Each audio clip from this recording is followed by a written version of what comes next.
Um, One of the reasons that Democrats are concerned, and I think this is something that's really borne out in all the polls. You can take issue with a given poll, and it could be off by a few points here or there. But one things that we see pretty consistently in these surveys is that President Biden is doing worse than your usual Democratic presidential candidate among Black voters, among Hispanic voters, among young voters. Do you have any idea why that is?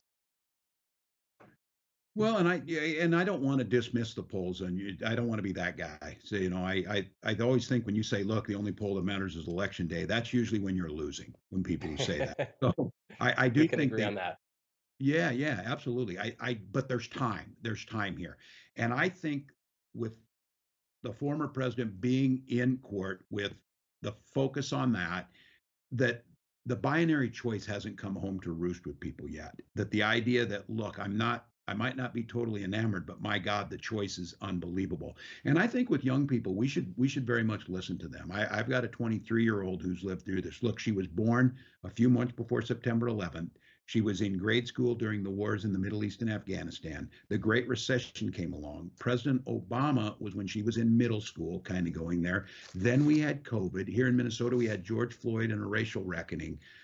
There has been a lot of chaos and whiplash amongst these folks. And I think trying to have them understand that just well, maybe it doesn't matter if we go for a change. It does matter. As far as black voters, I think there's a strong case to be made. And my friend Wes Moore in Maryland's talked to me about this. Democratic Party's doing a lot of good things around this. But the one thing is, I think, especially amongst black men, is they hear this idea that they're somehow broken, and so we should get their vote because we restored the right to felons to vote, which is a good thing. It's a positive thing. But a lot of my friends who are entrepreneurs don't need to have their right restored to vote. They need access to capital, and they need their schools to be delivering for their children as well as they're delivering for my children.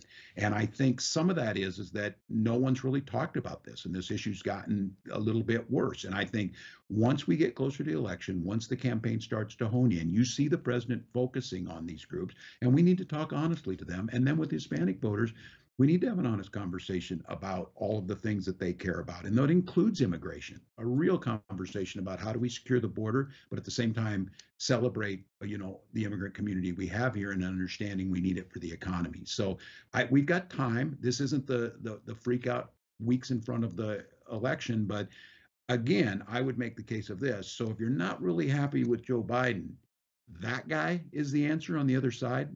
That guy who tells you you don't matter, that guy who wants a Muslim ban, that guy. So I think that's what we're up against.